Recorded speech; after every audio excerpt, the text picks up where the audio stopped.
৭৭তম স্বাধীনতা দিবস উপলক্ষে সংবাদ শিরোনাম পত্রিকা আয়োজিত বর্ণময় নৃত্য উৎসব। স্থান কোন্নগর রবীন্দ্র ভবন। তারিখ 17ই আগস্ট 2024। সময় বিকেল 3টে। নাম নথিভুক্ত করা হচ্ছে।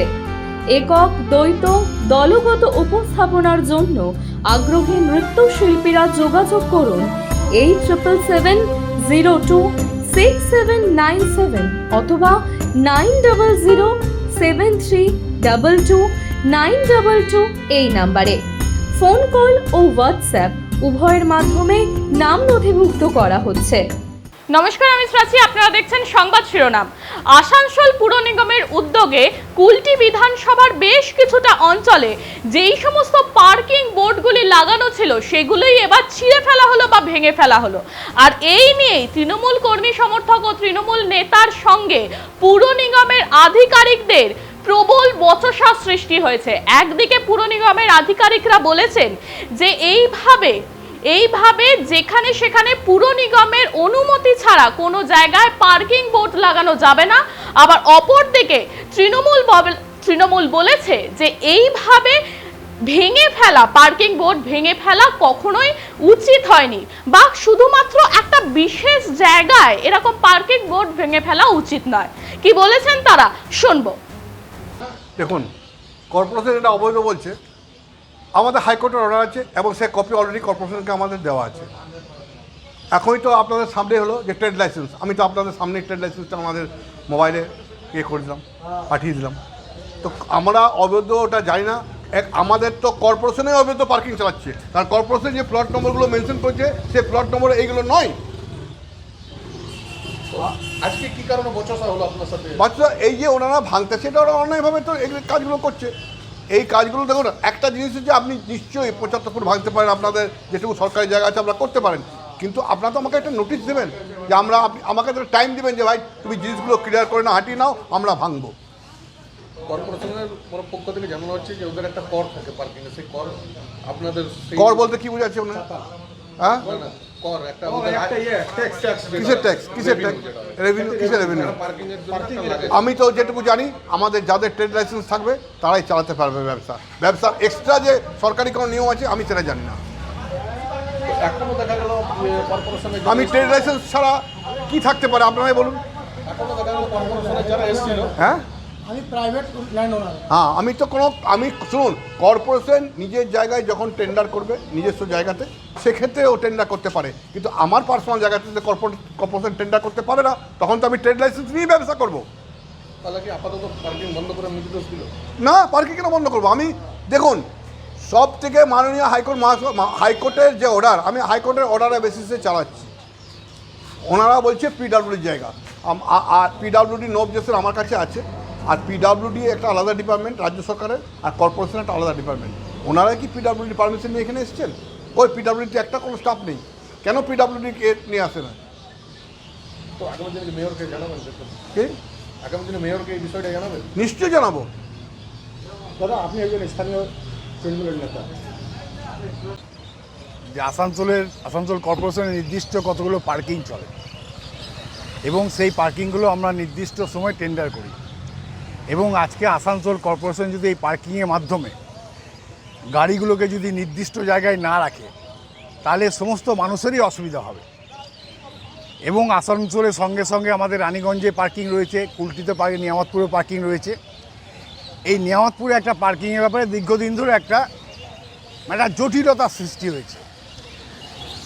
টুয়ার্ডস আমরা আসানসোলের দিকে যদি যাই তাহলে দেখবেন একটা ডান দিকে একটা পার্কিং আছে, যেটা হচ্ছে কর্পোরেশনের নিজস্ব পার্কিং, এবং সেখানে কর্পোরেশন টেন্ডার করে, প্রত্যেক বছর টেন্ডার করে।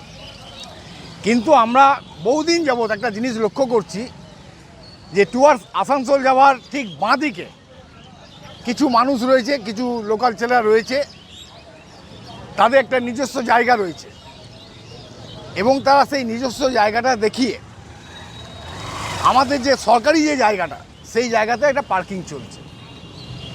তা আমরা এই ব্যাপারটা দীর্ঘদিন তাকে বারণ করেছিলাম, এবং তারা আমাদের কর্পোরেশনকে জানিয়েছিল তারা হাইকোর্টে গেছে, এবং হাইকোর্ট নাকি তাদেরকে ডিগ্রি দেয়। আমি জানি হাইকোর্ট যদি তাদেরকে বলে থাকে তাহলে হাইকোর্ট কারো যদি নিজস্ব জায়গা থাকে সেখানে পার্কিং করতে পারে, বাট এটা মনে রাখতে হবে যে কর্পোরেশনকে নির্দিষ্ট পার্কিং চার্জ দিয়ে, পার্কিং ফিস দিয়ে নিজস্ব জায়গায় পার্কিং করা যায়। কোনো মানুষ যদি ভাবে আমার 5 কাঠা জায়গা আছে সেখানে আমি একটা পার্কিং চালাবো, সেটা হয় না। সেই জিনিসটা আমরা এর আগেও বুঝিয়েছি, আজকেও বুঝিয়ে দিয়ে গেলাম, এবং আমরা বলেছি সুষ্ঠুভাবে যদি কোনো সমাধান করতে হয় তাহলে এসে মেয়রের চেম্বারে বসতে হবে।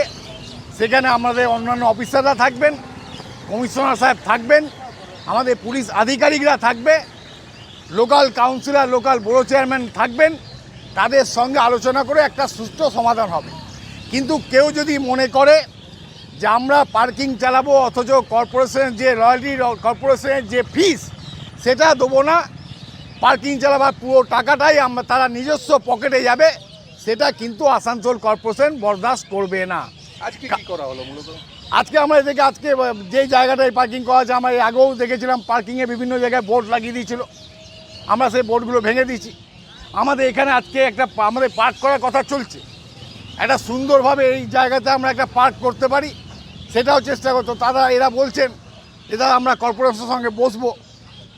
এরা আমরা দেখছি একটা ড্রেন গেছে, আমি বলি সেই ড্রেনের উপর একটা বিশাল একটা চাতাল এরা তৈরি করে দিয়েছে।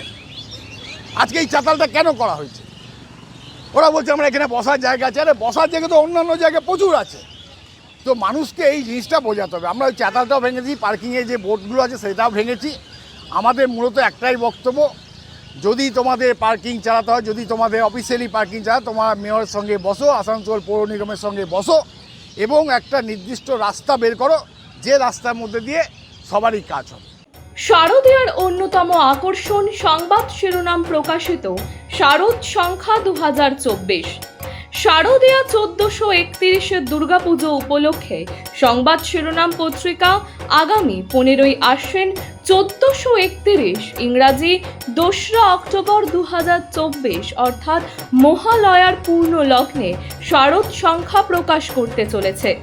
আপনাদের জানাই, এই শারদ সংখ্যায় আপনাদের রচিত গল্প, প্রবন্ধ, নিবন্ধ, ভ্রমণ কাহিনী, কবিতা প্রভৃতি প্রকাশের জন্য আমাদের পাঠাতে পারেন।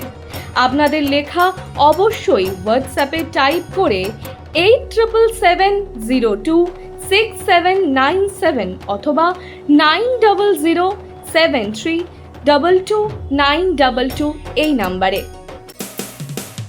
মানুষের পাশে, মানুষের সাথে আমরা আছি এই বাংলাতে। আপনারা দেখছেন সংবাদ শিরোনাম। দেখলেন তো অনেক কিছু, এবার দেখুন নতুন কিছু।